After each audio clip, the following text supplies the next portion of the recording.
Use the quadratic formula.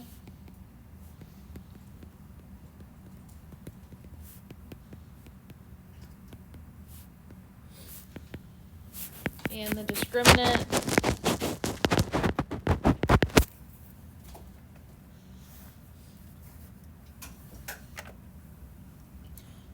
All right, anybody know what the quadratic formula is?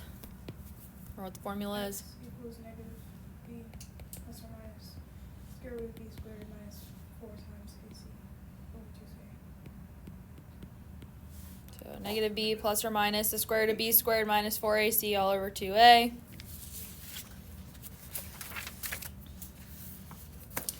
So we're going to be using that to solve some problems. Number 4, x squared minus 6x plus 7 equals 0.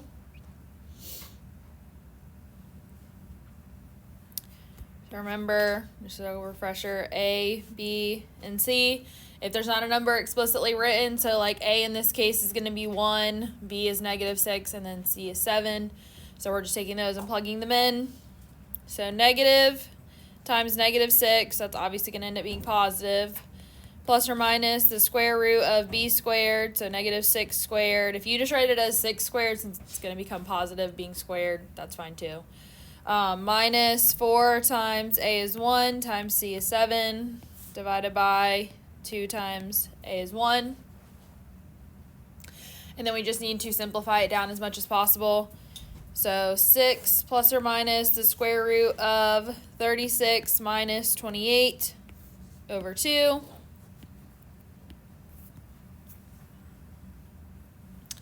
So that ends up being 6 plus or minus the square root of 8 over 2. What can we break the square root of 8 into? 2.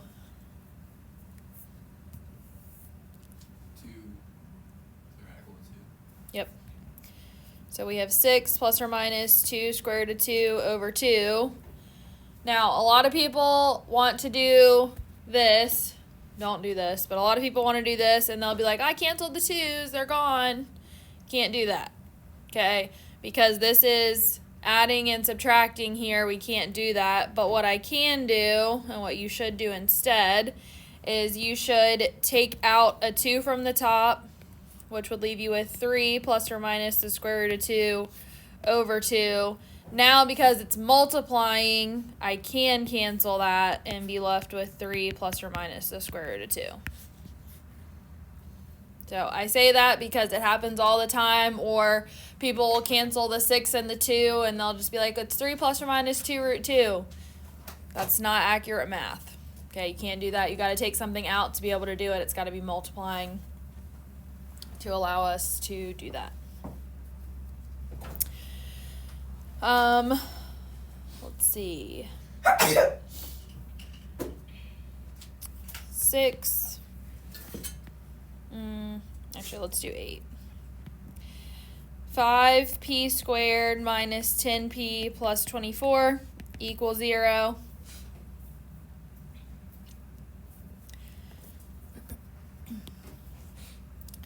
So I've got negative 10, so it's going to end up being positive 10, so I usually just go ahead and write it to not have to write so many extra things. Plus or minus the square root of 10 squared minus 4 times 5 times 24 divided by 2 times 5.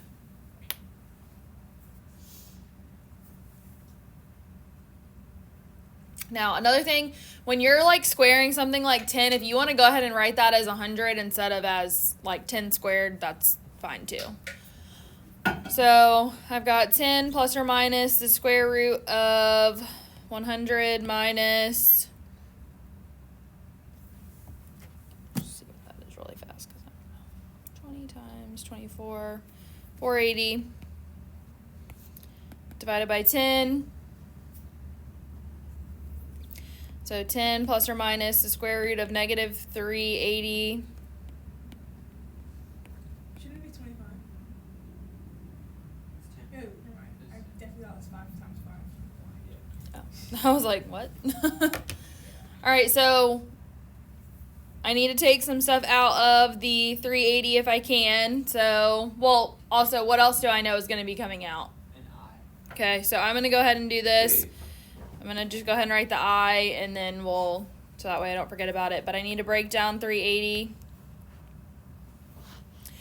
So I'm going to break that into 10 and 38 just because going by 2 is going to take forever. 10 is 2 and 5. 38 is 2 and 19. So I can take out a set of 2's, and I'm left with 95. So I'm going to have 10 plus or minus 2i root 95 divided by 10. So again, a lot of people's temptation is to cancel those 10's, but I can't do that. But I can, however, take a 2 out of the top and then reduce it. So this would be 2 times 5 plus or minus I root 95 divided by 10, which will reduce to 5 plus or minus I root 95 divided by 5. And then that would be your final. Whoa.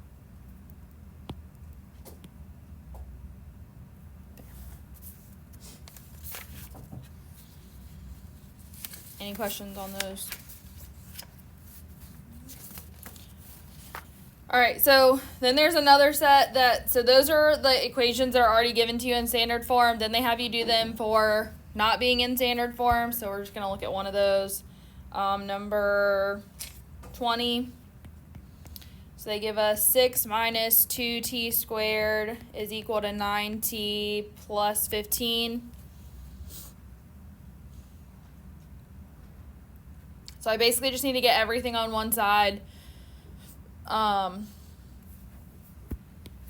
going to have 0 is equal to 2t squared plus 9t plus 9. And then you just proceed with the quadratic formula from there. So negative 9 plus or minus the square root of 9 squared. So I'm going to go ahead and write that as 81 minus 4 times 2 times 9 divided by 2 times 2. And really, if you already know, like in this case, like 4 times 2 times 9, you probably could have just done that like in your head right away. I'm okay if you go ahead and jump to that, like whatever that number is, and like multiplying on the bottom. Just know that if you happen to have done something wrong, I just won't be able to see what you plugged in wrong. So that's the only downside to just going straight there. But if you're confident, don't have to worry about it. So negative 9 plus or minus the square root of 81 minus 72 divided by 4. So that's going to be, why is this thing running away? Negative 9 plus or minus the square root of 9 over 4. So then this one we're going to have to split because the square root of 9 is 3. So I'm going to go ahead and split this into negative 9 plus 3 over 4 and negative 9 minus 3 over 4 because this is actually going to have two distinct answers. So this is going to end up being negative 6 over 4 or negative 3 over 2. So that's one of the answers. And then over here, negative 12 over 4 or negative 3 is going to be the other answer. So if you don't end up with square roots left in there, you need to like split it up so that you get both answers right. And don't just like leave it as negative 9 plus or minus 3 over 4. Actually go to a final answer. Are we okay with the quadratic formula? Yes. So if it is a square root, like an actual square root, a number you can easily square root under the radical, you make two answers. Yeah, so if it's a perfect square, we would take it out. But otherwise, you can't really do anything with it other than at most reducing like I did in the first two. This one just happened to work out so that it actually went down to two answers. A lot of times, it won't happen that way. I mean, but it can. My guess is because of what happened that this might have actually been factorable. Yeah. This would have actually been a factorable thing, but they told you had to use a quadratic formula. So that's why it ended up working out that way. Yeah. All right, so the last thing in this section is using the discriminant. So I'm just going to throw the notes that I have on my paper back up there because obviously I don't have them on my iPad handy. So using the discriminant, we're looking at the value of the discriminant. Now the discriminant is what's underneath the radical. Okay, so the b squared minus 4ac. So if it's greater than 0, we have 2 real solutions. If it's equal to 0, we have 1 real solution.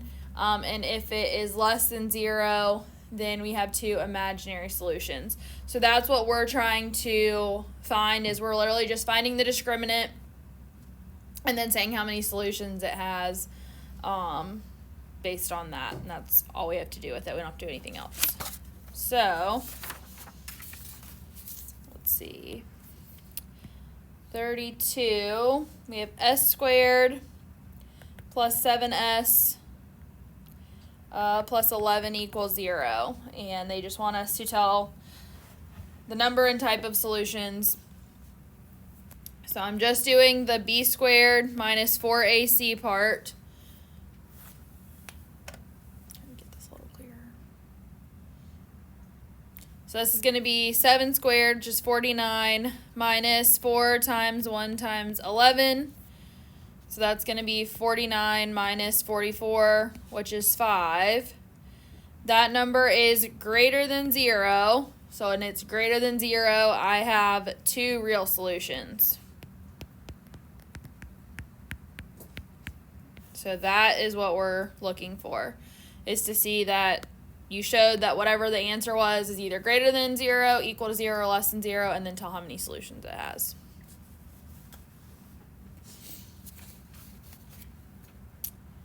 Um,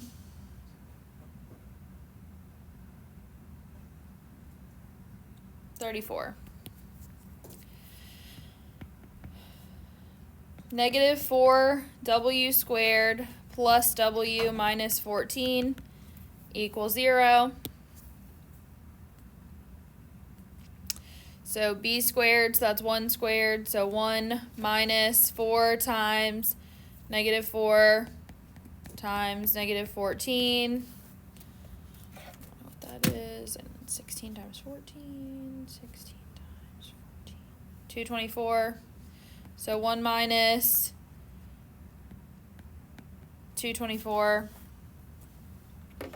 So that would be negative 223, which is less than 0. So less than 0 is 2 imaginary solutions.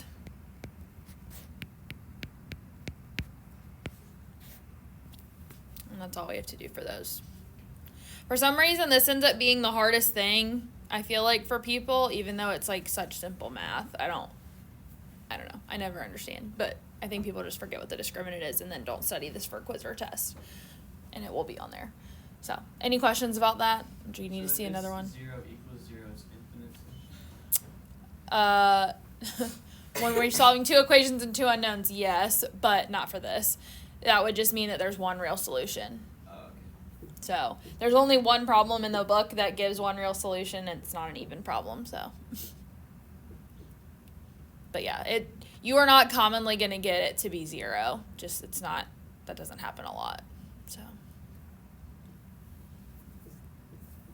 All right, then problems are 5, 9, 19, and then 31, 33, and 35.